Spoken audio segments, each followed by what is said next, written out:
श्री राधे साथियों, आप सभी भक्तों के चरणों में दास का कोटि कोटि प्रणाम।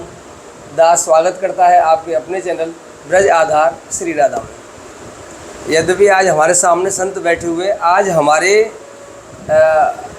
इस ब्रज आधार चैनल का सबसे पहला ऐसा सत्संग दिखा रहे हैं आज आपको हम, कि जहाँ महाराज जी के पास हम डायरेक्ट बैठे हुए हैं। कभी कभी आप देखते होंगे कि हम जंगलों में जाके काफ़ी दूर से आपको बताते हैं कि यहाँ संत निवास करते हैं और फिर धीरे धीरे उन कुटियाओं पे जाते हैं, परंतु जहाँ महाराज जी रहते हैं ये महाराज जी की कुटिया नहीं है, किसी आप जैसे भक्त या सेवक की कुटिया है जहाँ महाराज जी रहकर भजन करते हैं। क्योंकि संतों को तो केवल ठिकाना चाहिए, जहाँ सर ढकने के लिए ठिकाना मिल जाए वहीं अपने लाडले ठाकुर जी को लाड लड़ा सकते हो। तो आज हम यहाँ महाराज जी के विषय में जानेंगे। और महाराज जी गृहस्थ संत हैं।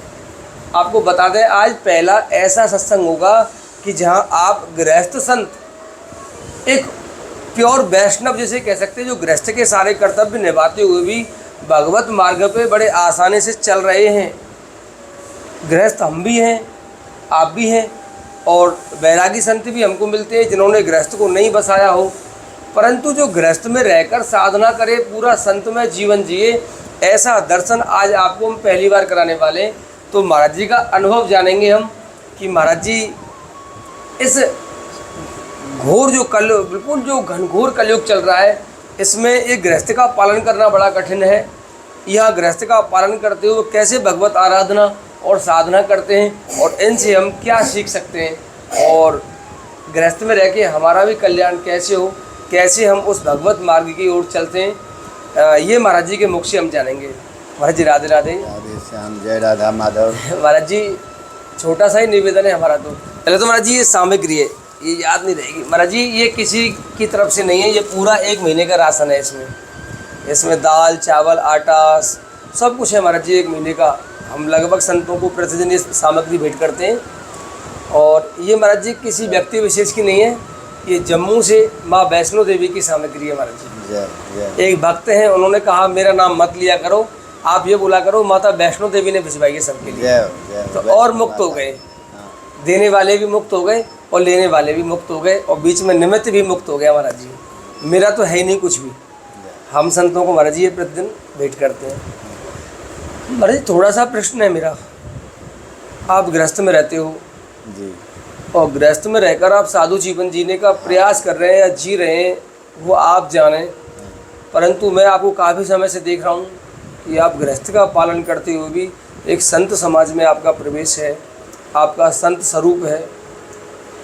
तो ये इतना संभव गृहस्थ में रह के महाराज जी एक वैराग्य की तरह जीना कैसे संभव है? क्योंकि लाखों समस्याएं होती हैं हमारे साथ, बहुत हमारी कामनाएं भी होती हैं, परिवार की जो बच्चे होते हैं हमारे साथ, पत्नी होती है, उनकी भी कामनाएं होती हैं कि हम भी ऐसा जो संसार में आज जीवन दिखता है वैसा जीवन जिए।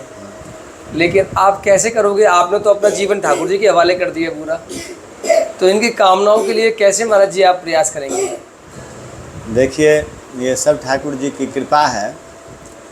हम लोग शुरू से ही आध्यात्म से जुड़े हुए हैं, और हमारा जन्मभूमि जनकपुरी से है, मिथिला जनकपुरी से, और वहाँ पे हम 14 साल का अखंड नाम संकीर्तन का अनुष्ठान करा करके वहाँ 2005 से 2019 तक चलवाए।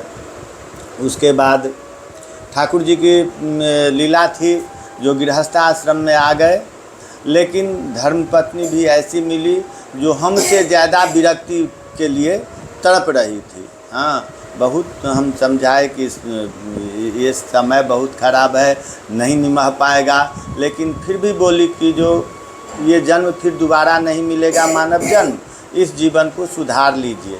हाँ, ये मौका गंवाइए मत, ये छोड़िए घर द्वार, सब कुछ घर बार मिथिला में बना हुआ था, लेकिन ये बार बार यही बोली कि सब माया को छोड़िए, चलिए ब्रज में रह के भजन करके, या तो राधा रानी सड़क पे रखेंगी या महल में रखेंगी, कुटिया में रखेंगी, जैसे रखेंगी, लेकिन रहेंगे अब सारा जीवन ब्रज में बिताएंगे। छोटे छोटे बच्चे हैं, लेकिन फिर भी हम दोनों सब कुछ त्याग करके ब्रज आ गए, क्योंकि धर्म ग्रंथ में कहा गया है आहार निद्रा भय मैथुन च सामान्य में तत् पशु भी नरानाम धर्मो ही एको अधिको विशेष धर्मे निहीना पशु भी समाना। हाँ, भोजन करना, आहार निद्रा सो जाना, भय करना और बच्चे पैदा कर लेना, ये तो जैसे हम में है वैसे पशु जानवर में भी होते हैं। केवल एक राधा रानी का भजन हम कर सकते हैं, जो ये पशु पक्षी वृक्ष इत्यादि जोनि नहीं कर सकते। ये हमारा मानव जन्म एक लॉटरी है, जो हमें अनायास ठाकुर जी की कृपा से लॉटरी लग गया है।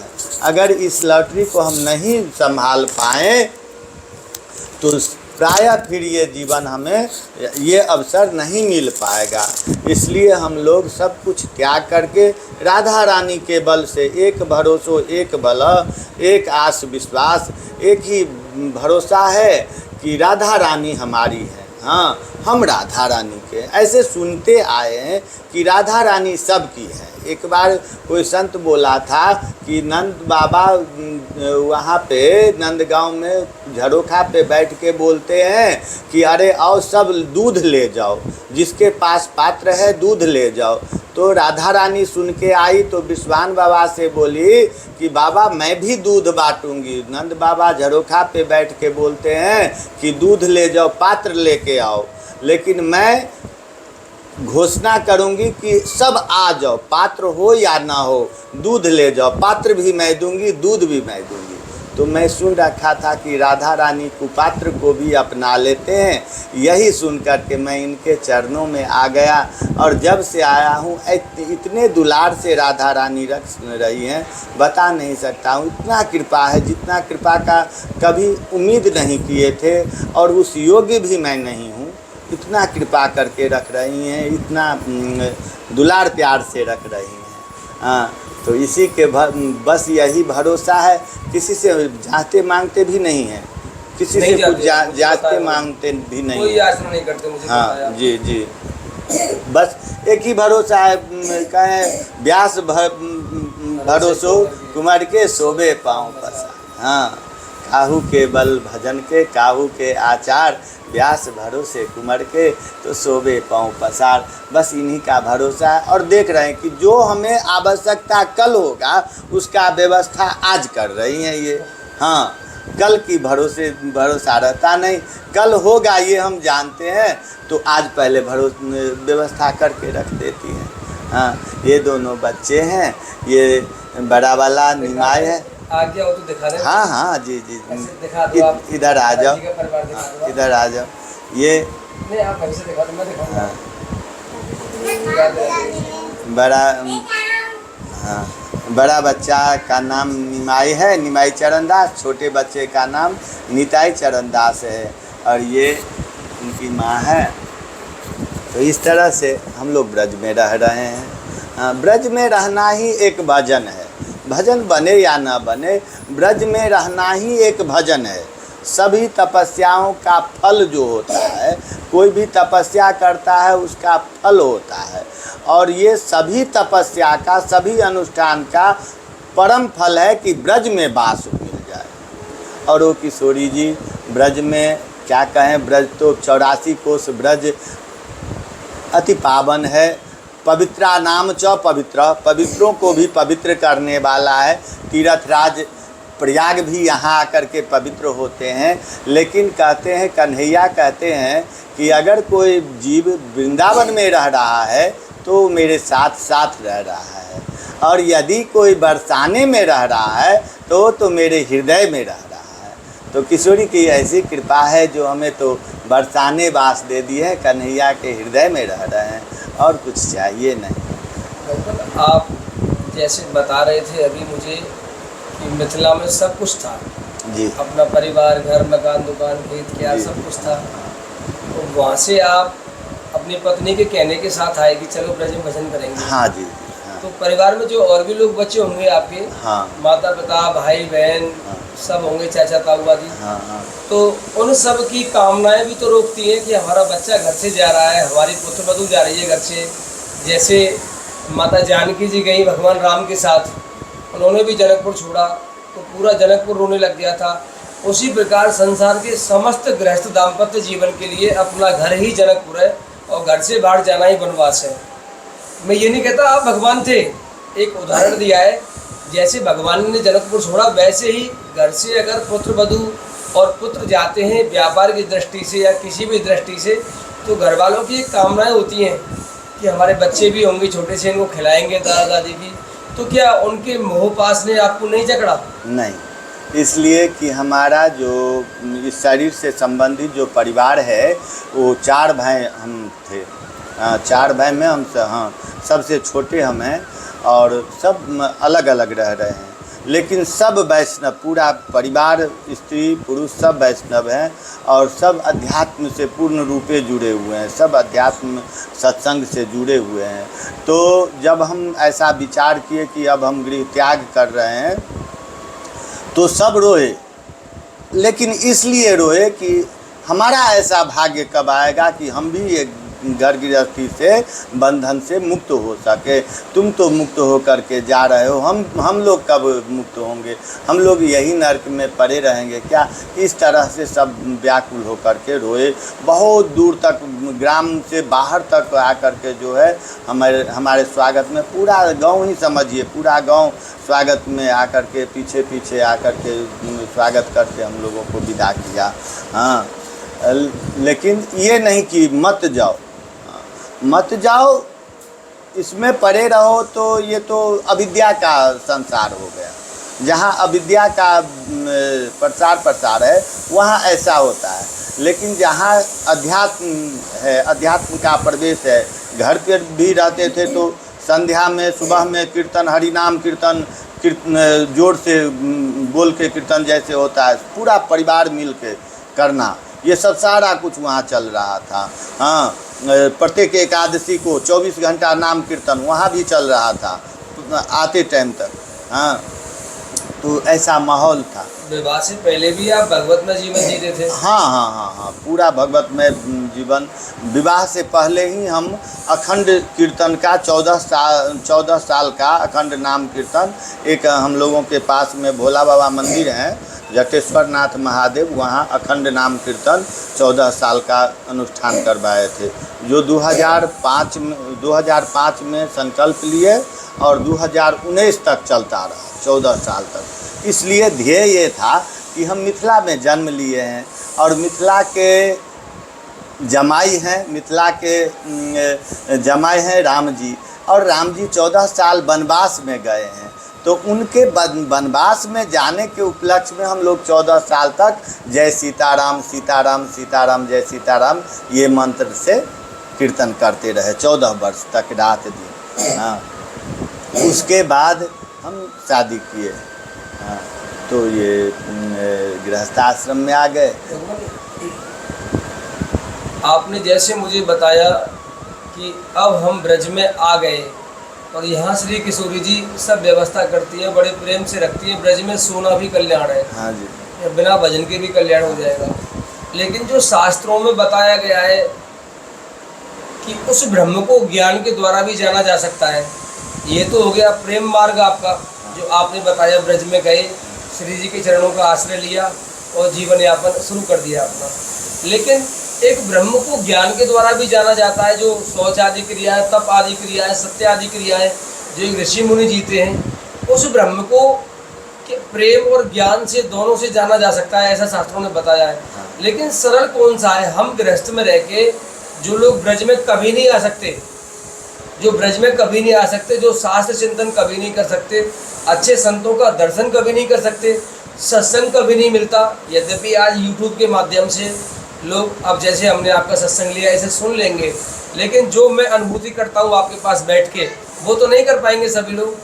तो गृहस्थ में रह के वो लोग कौन सा मार्ग अपनाएं? अपने घर में रह के प्रेम मार्ग या ज्ञान मार्ग, जिससे उनका भी कल्याण हो सहज में? क्या करना चाहिए उनको जो ब्रज से और शास्त्रों से बहुत दूर है? देखिए, परमात्मेति भगवानेति ब्रह्म शब्द उच्यते, ये 3 नाम जो है, परमात्मा, भगवान और ब्रह्म, ये तीनों एक ही वस्तु का 3 नाम है। और तीनों का मार्ग अलग अलग है, भक्ति मार्ग, कर्म मार्ग, ज्ञान मार्ग। चाहे जीव जिस मार्ग से भी जाना है वही। तो जो ब्रह्म है, ब्रह्म का ही रूप भगवान कन्हैया हैं, वही उन्हीं का रूप विष्णु है। अथवा ये कह सकते हैं कि ईश्वर परमः कृष्ण सच्चिदानंद विग्रह अनादिरादिर गोविंद सर्व कारण कारणम। हाँ, सर्व कारण कारणम। तो ये भगवान परमात्मा कृष्ण जो है, जिनको भागवत प्रतिपाद्य करते हैं कि 24 अवतार हुआ है, लेकिन एते चांस कला पुंस कृष्णस्तु भगवान स्वयं। हाँ, ये भगवान स्वयं पर ब्रह्म जो है, वो पर ब्रह्म परमात्मा भगवान श्री कृष्ण है। तो उपासना ब्रह्म का करना चाहिए, ये ज्ञान मार्गियों के लिए है। वो ज्ञान क्या है? परमात्मा जो ब्रह्म का उपासना करता है वो ज्योति का उपासना होता है, और ज्योति में का उपासना करते करते ज्योति में मिल जाना है। इसमें आनंद नहीं है, इसमें आनंद की बहुत कमी है। हाँ, क्योंकि ज्योति में मिल जाना, पानी में चीनी मिल गया तो फिर चीनी का अस्तित्व खत्म हो जाता है। लेकिन हम लोगों का जो भक्ति मार्ग है, भक्ति मार्ग में कहते हैं जन्म जन्म मोहि दीजिए सिया राम जी पद अनुराग। हाँ, तो कितना जन्म ले, जन्म पर जन्म लेते रहें, हम कन्हैया के हैं, श्याम श्यामा हमें यूं ही प्यारे लगे, हम इन्हीं के रहें ये हमारे रहें। हाँ, तो ये भाव से जो है सो हम भक्ति करते हैं, और कन्हैया को प्राप्त करने का कोई विशेष साधन भी नहीं है। हाँ, मात्र एक प्रेम हो जाए, लौल हो जाए। लौल जो है भक्ति में सबसे प्रमुख है कि लौल हो जाना। हम लौल मतलब चाहत।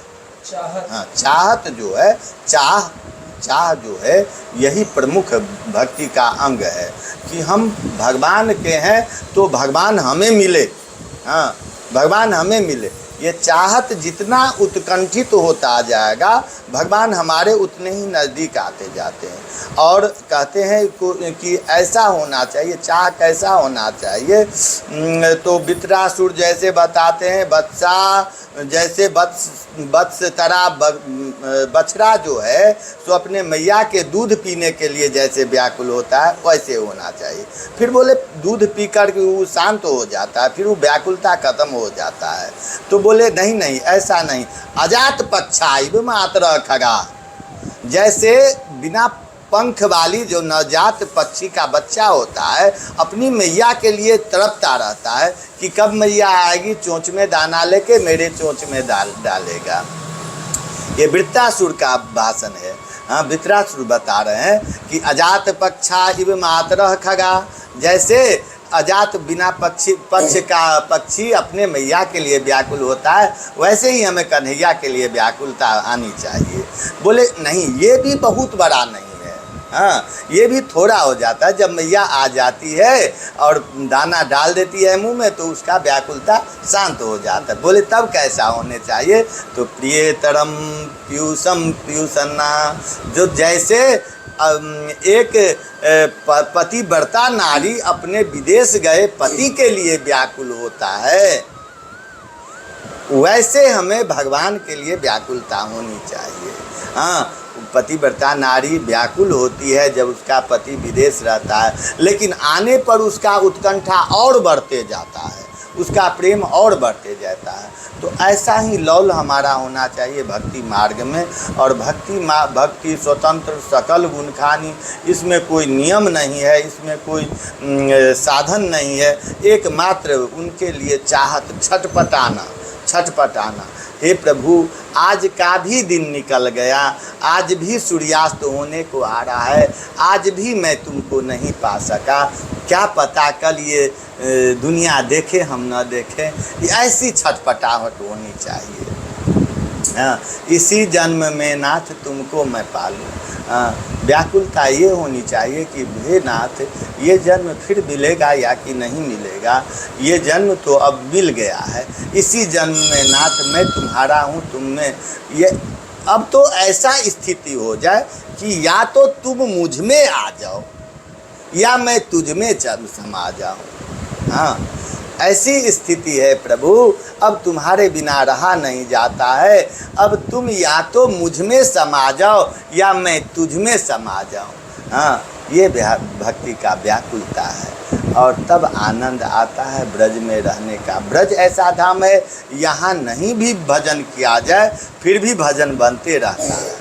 हाँ, लेकिन जो भजन करके रहता है उसका तो आनंद का ठिकाना नहीं। सोने पे सुहागा हाँ है। हाँ हाँ, जो भजन करके रहता है। महाराज जी, लेकिन आपने जो बताया बड़ा सुंदर और अकाट्य बताया, कोई संदेह नहीं उस पर। और आपके बताए हुए उसी रास्ते से एक प्रश्न का जन्म और हुआ जो बड़ा कठिन है, जिसे मैं आपसे पूछने जा रहा हूँ। आपने कहा सत्य है, ठाकुर जी को प्रेम के द्वारा ही प्राप्त किया जा सकता है, ब्रह्म ज्ञान के द्वारा तो हो सकता है एक कुछ समय के लिए स्थिरता, जैसे लौ में लौ मिल गई, वो एक आनंद नहीं रहा। लेकिन ये जो चाह आपने बताई, जैसे पति पिता स्त्री की पति के लिए, एक पक्षी की अपनी माँ के लिए बताया आपने, नाना प्रकार के मुझे उदाहरण दिए आपने। ऐसी एक चाह होनी चाहिए अपने परमात्मा प्रियतम के लिए। ये चाह हमारे प्रकट करने से प्रकट होती है क्या, या हम इसे कैसे प्रकट करें? क्या हमारे करने से हो सकती है?